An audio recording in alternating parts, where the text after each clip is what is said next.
ప్రేమించి పెళ్లి చేసుకున్న టాలీవుడ్ సెలబ్రిటీలో హేమచంద్ర శ్రావణ భార్గవి జోడి ఒకటి. టాలెంటెడ్ సింగర్స్గా గుర్తింపు తెచ్చుకున్న వీరిద్దరూ పెద్దలను ఒప్పించి మరీ 2013లో పెళ్లి చేసుకున్నారు. వీరిద్దరికి ఓ పాప కూడా పుట్టింది. అయితే కొన్నాళ్ల పాటు హ్యాపీగా లైఫ్ లీడ్ చేసిన వీరిద్దరూ ఉన్నట్టుండి వేరే ఇంట్లోకి షిఫ్ట్ అయ్యారు. దీంతో ఇద్దరు విడిపోయారనే టాక్ బయటికి వచ్చింది. కానీ అధికారికంగా మాత్రం ఈ విషయాన్ని ఇద్దరూ ప్రకటించలేదు.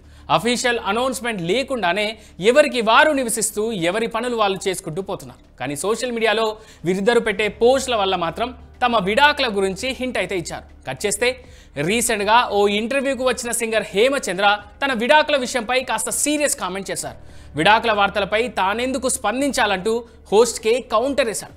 వార్తలు ఏదైనా సరే అది నిజమా కాదా పక్కన పెడితే దానివల్ల నీకేమైనా పనికొస్తుందా, అది తెలుసుకోవడం వల్ల నీకేమైనా ఉపయోగం ఉందా అంటే చెప్తా అంటూ విడాకులపై ప్రశ్నించిన హోస్ట్కు చిన్న క్లాస్ పీకాడు హేమచంద్ర. అంతేకాదు తనపై వచ్చే కామెంట్స్ని తాను కేర్ చేయనని, అవి తనను ఎఫెక్ట్ చేయవని, వాటిపై తాను రెస్పాండ్ కావాల్సిన అవసరం లేదంటూ చెప్పుకొచ్చాడు.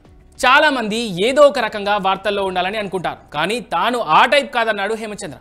మాట్లాడితే కనీసం ఒకరైనా ఇన్స్పైర్ అవ్వాలి, బేవార్స్ మాటలకు సమయం లేదంటూ తన విడాకుల మ్యాటర్ను పక్కకు నెట్టేశాడు.